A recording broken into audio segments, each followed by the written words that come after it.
My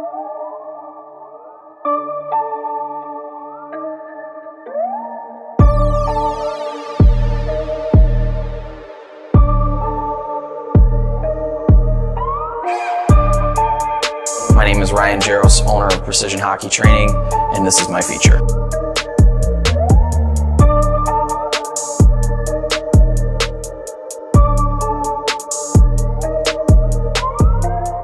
PHT is a training company that specifically trains hockey players. We have two facilities, one in Fraser and another in Shelby Township, Michigan.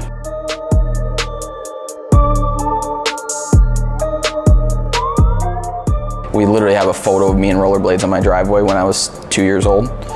So I was playing ever since literally I started, since I was walking for the most part. And from there I was on a roller hockey team by the time I was 4, like an actual organized team. And then I transitioned to hockey by 5, or to ice hockey by 5. So that was kind of the beginning of getting started into ice hockey.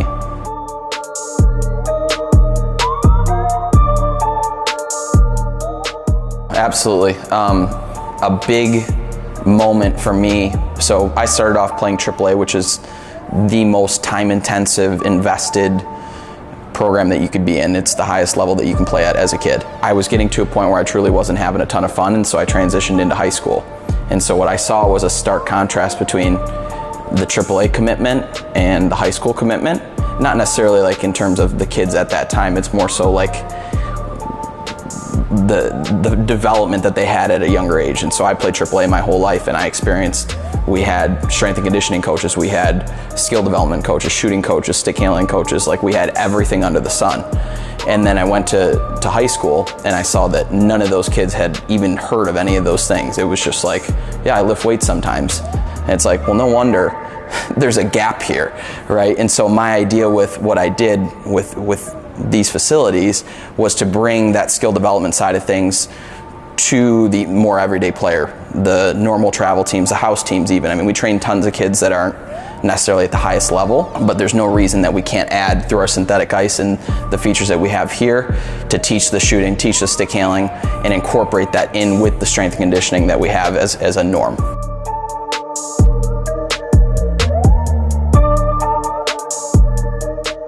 I think more than anything, it taught me, because I played with the best of the best, literally. Like if you look at when I was 12, 13, 14 years old, the amount of people that are playing, went and played NCAA Division I or played pro level at some point, and some of them are in the NHL. So I experienced that side of things. But I also experienced going and playing high school, which many of those kids never did, which was a phenomenal experience for me. I loved that experience. I also played ACHA Division I college hockey, which isn't NCAA level, but it also taught me that that is still an unbelievable experience that kids can gain a ton out of. And it's sad that I hear from a lot of these kids that I did play with that are great players that made the decision of, oh, I didn't make NCAA Division I, so I'm just gonna quit. And they didn't make it a part of their life or make the best out of the situation or take it where it could still be a good part of your life. So for me, even though I didn't take it to some obnoxiously high level, I still think I took a lot from the experiences that I have. So that would be what I hope to pass on to other players that train with us, is the idea of you can make it be whatever you want it to be. It doesn't have to be, you don't have to be in the NHL for it to be valuable to your life.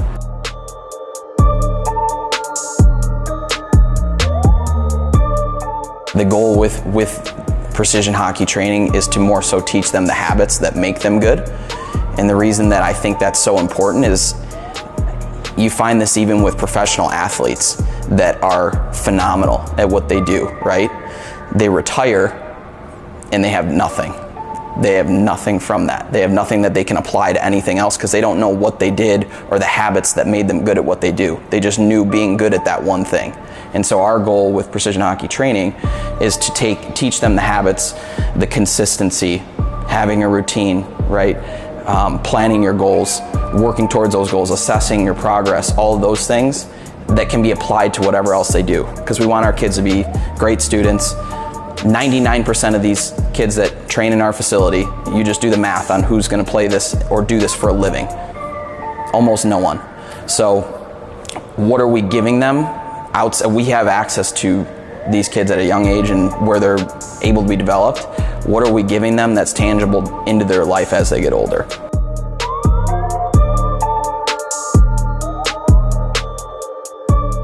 The synthetic ice is phenomenal. There's a lot of skepticism to it when people first take a look at it, because people just love being on real ice.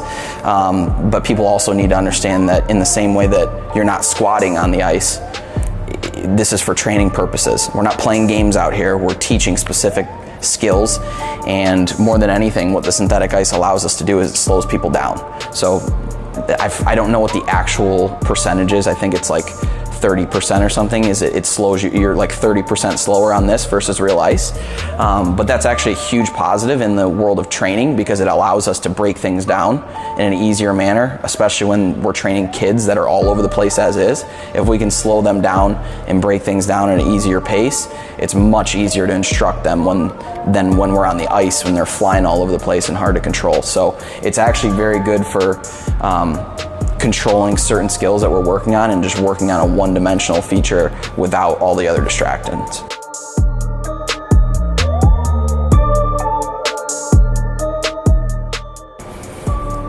That's a good question. Probably Max Domi.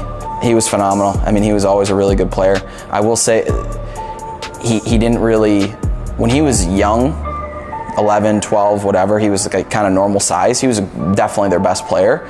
But when he got to the next levels, when he kind of matured and got really strong, because that was a big difference. I'll never forget the first time I skated with him. So I was playing against him consistently up until I was like 14 or whatever, and then 14 or 15. And then I came back like a year or two later, and the guy was like 30 pounds heavier, same size, but just an absolute ox. And you can't take him off the puck. Like, that's one thing that you'll see in the NHL versus like any normal league. Those guys are just so strong. Like on the puck and on their skates, it's just they don't get knocked off the puck.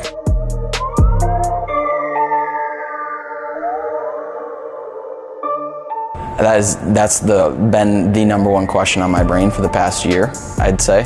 And it is a very difficult thing to balance. I'm not really sure if I have an answer for that yet. It's something I'm pursuing. As I was looking for jobs, as I was looking to get out of college, or as I was exiting college, I came across this roofing business that was looking for sales guys. And in the interview, I expressed to the owner at the time that this is what I wanted to do. This was the purpose of me taking this job, was so that I could do this.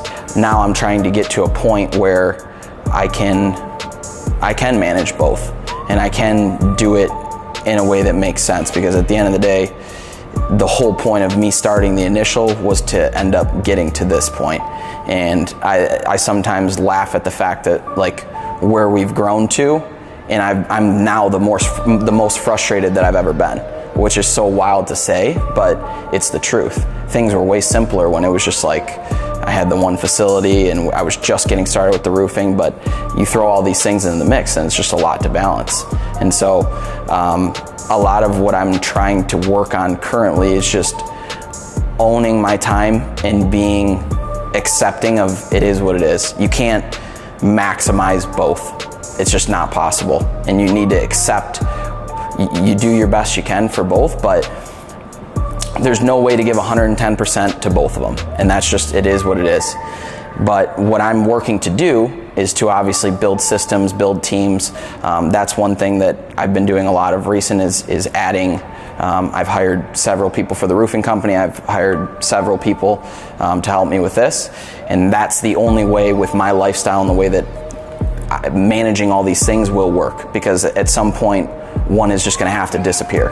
And I know that the one that I care about the most is not the one that I want to disappear. So I'm obviously doing everything I can in my power to start slowly transitioning that percentage from 50-50 to maybe 60-40 to 70-30, just from a time perspective. If you do it correctly and you do it intelligently, that doesn't mean that you have to make 10% of the money. You can do it in a smart way if you hire and bring on help, right? And so that's where I'm just putting a lot of emphasis on building teams, and just that's where I'm investing my time, is building teams and systems that are gonna allow me to do both, because I can only be one person and be so much for both companies.